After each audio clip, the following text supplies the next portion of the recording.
Plantation সেক্টরের কাজকর্ম কেন এত ধীরগতি?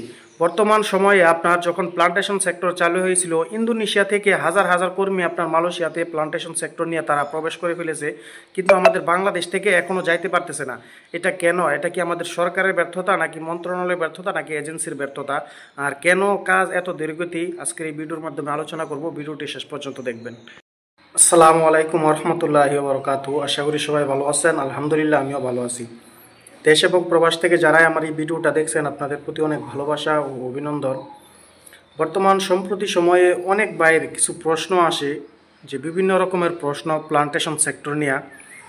আর যে প্রশ্নটা বেশিরভাগ আসতেছে সেটা হলো যে প্লান্টেশন সেক্টরের যে কার্যক্রম কেন এত ধীরগতি, আর এই ধীরগতিটা কি এর আগেও ছিল নাকি, আর মালয়েশিয়াতে সকল সেক্টরে যাওয়ার সময় কি এই ধীরগতি থাকে কিনা, আজকে এই বিষয়টা নিয়ে আলোচনা করব।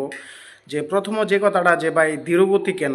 দেখেন, মালয়েশিয়াতে বিগত সময়ে যখন 2023-এ আপনার সকল সেক্টরে কলিং চালু হয়েছিল, 2022-এ হয়েছিল, কিন্তু 2022-এর শেষ দিক দিয়ে কলিং চালু হয়েছিল, 23-এ পরিপূর্ণভাবে লোক কর্মীগণ ঢুকেছে। ওই সময়ও কিন্তু প্রথম অবস্থায় যে মালয়েশিয়াতে যে সেক্টর চালু হয়েছিল সকল সেক্টরে, ওই সময় কিন্তু কাজের ধীরগতি খুবই স্লো ছিল। কারণ হলো যে আপনার বাংলাদেশ থেকে যে কোনো বিষয়ে আপনি যে কোনো দেশে যান, বিশেষ করে আপনার একমাত্র মালয়েশিয়াতে আমি যে জিনিসটা দেখতেছি সেটা হলো, মালয়েশিয়াতে যাওয়ার জন্য সবসময় যে কাজের ধীরগতি হয়ে থাকে, এটা একমাত্র কিসের জন্য? সেটা হলো মন্ত্রণালয়ের কারণে। কারণ মন্ত্রণালয় যখন একটা দেশ থেকে যখন কর্মী নেওয়ার জন্য আগ্রহ জানায়, কর্মী যখন নেবে, তখন মন্ত্রণালয় থেকে এজেন্সিগুলোকে সাথে সাথে নিয়োগ অনুমতি দেয় না। আর এটা নিয়োগ অনুমতি এজেন্সি কেন দেয় না, এটা একমাত্র এজেন্সি বলতে পারবে। যদি এজেন্সিগুলা তাদেরকে সাথে সাথে নিয়োগ অনুমতি দিয়ে দিত, সাথে সাথে তারা এক মাসের ভিতরে যতগুলা কর্মী যাবে তারা যদি মেডিকেল করে ফেলতো, তাহলে কিন্তু কর্মীগুলা অতি তাড়াতাড়ি যে মালয়েশিয়াতে গমন করতে পারতো। এখন মন্ত্রণালয় থেকে অনুমতি না দেওয়ার কারণে এই কর্মীগুলা আসতে পারতেছে না। আবার অনেক ভাই প্রশ্ন করতেছে যে ভাই, যে 18টা এজেন্সিকে নিয়োগ অনুমতি দিয়েছিল, এখন কি মন্ত্রণালয় আরও কয়েকটা এজেন্সিকে কি নিয়োগ অনুমতি দিবে কিনা? দেখেন, আরও কয়েকটা এজেন্সিকে নিয়োগ অনুমতি দিবে কিনা এটা একমাত্র মন্ত্রণালয় করতে পারবে।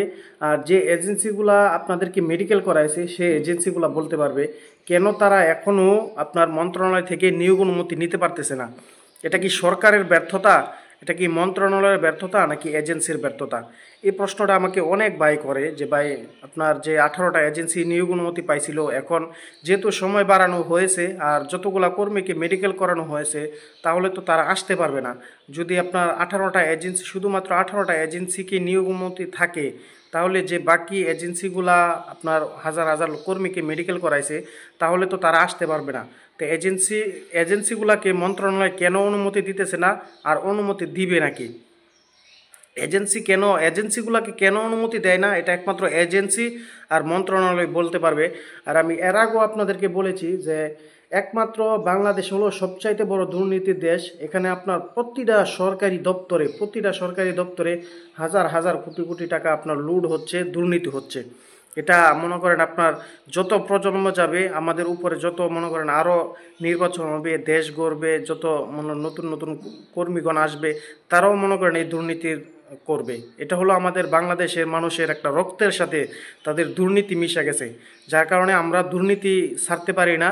দেখেন, যখন আপনার শেখ হাসিনা সরকার পদত্যাগ করছে, ডক্টর ইউনূস সাহেব আসার পরে আমরা প্রবাসীরা কিন্তু ভালো আপনার সর্বদিক দিয়ে একটু সুবিধা পাইছি।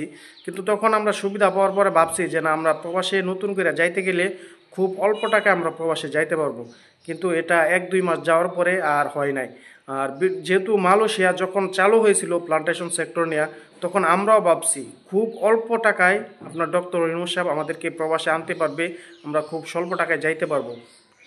কিন্তু সরকার ঘোষণা দেয় ঠিকই, কিন্তু সেই অনুযায়ী তারা কাজ করে না। যদি কাজ করতো, এখন কথা হলো আমরা সরকারি খরচে না আসতে পারি, কিন্তু যে 4 লক্ষ বা 5 লক্ষ টাকা দিয়েও আসতেছি, এই 5 লক্ষ টাকা দিয়েও অনেক লোকে ভোগান্তিতে পড়তেছে। কেউ 1 মাস, কেউ 2 মাস, কেউ 5 মাস, কেউ 1 বছর, 2 বছর এমন গুরুণ্ডিতে পড়ে যায়। এটা কেন পড়ে যায়? এটা একমাত্র সরকারই দায়ী এ বিষয়ে। সরকার যদি এই বিষয়ে পদক্ষেপ নিত, প্রতিটা এজেন্সিকে বলতো, প্রতিটা এজেন্সি কে কঠোরভাবে চাপ দিত, তাহলে কিন্তু আমরা এই ভোগান্তিতে পড়ি না। এখন সরকার চাপ না দেওয়ার কারণে, এ কারণে আর বিশেষ করে মন্ত্রণালয় থেকে, আর প্রবাসে পাঠানোর জন্য মন্ত্রণালয় হলো সবচেয়ে বড় হাত। মন্ত্রণালয় যদি কোনো এজেন্সিকে আপনার নিয়োগ অনুমতি না দেয়, তাহলে কোনো এজেন্সির ব্যাপারে ক্ষমতা নাই যে আপনাকে মালয়েশিয়াতে পাঠাবে। এই জন্য ভাই, অনেক ভাই প্রশ্ন করছিল যে ভাই আপনার মন্ত্রণালয় থেকে অনুমতি দিবে কিনা। দেখেন ভাই, মন্ত্রণালয় থেকে অনুমতি দিবে কিনা এই খবরটা আমাদের কাছে থাকে না, কিন্তু যখন অনুমতি দেয় তখন আমরা যে তাদের ওয়েবসাইট আছে ওইখান থেকে আমরা নিউজটা কানেক্ট করি যে তারা আরও নতুন কোনো আপনার এজেন্সিকে নিয়োগ অনুমতি দিয়েছে। কিন্তু এখন পর্যন্ত তারা কোনো এজেন্সিকে নিয়োগ অনুমতি দেয় নাই। যদি নিয়োগ অনুমতি দেয় ইনশাল্লাহ আপনারা জানতে পারবেন। আরেকটা বিষয় যেটা জানতে চাইছিলেন যে ভাই মালয়েশিয়া প্লান্টেশন সেক্টরের কাজ এত ধীরগতি কেন, সময় বাড়ার পরেও কেন এত ধীরগতি, এটা একমাত্র এজেন্সি বলতে পারবে কেন তাদের কাজ এখনও ধীরগতি চলতেছে। আপনার অন্য অন্য দেশ থেকে সর্বোচ্চ 1 মাসের ভিতরে তারা পাসপোর্ট জমা দিলে তাদের কলিং বাইর হয়ে যায়। দেখেন, ইন্দোনেশিয়া থেকে কিন্তু প্লান্টেশন সেক্টরে অনেক কর্মী আমরা মালয়েশিয়াতে প্রবেশ করে ফেলেছে, কিন্তু আমাদের বাংলাদেশ থেকে কিছু লোক প্রবেশ করছে, এখনও অনেক হাজার হাজার কর্মী বাকি রয়েছে। তো ভাই, ভালো থাকবেন, সুস্থ থাকবেন। আসসালামু আলাইকুম ওয়া রাহমাতুল্লাহি ওয়া বারাকাতুহু।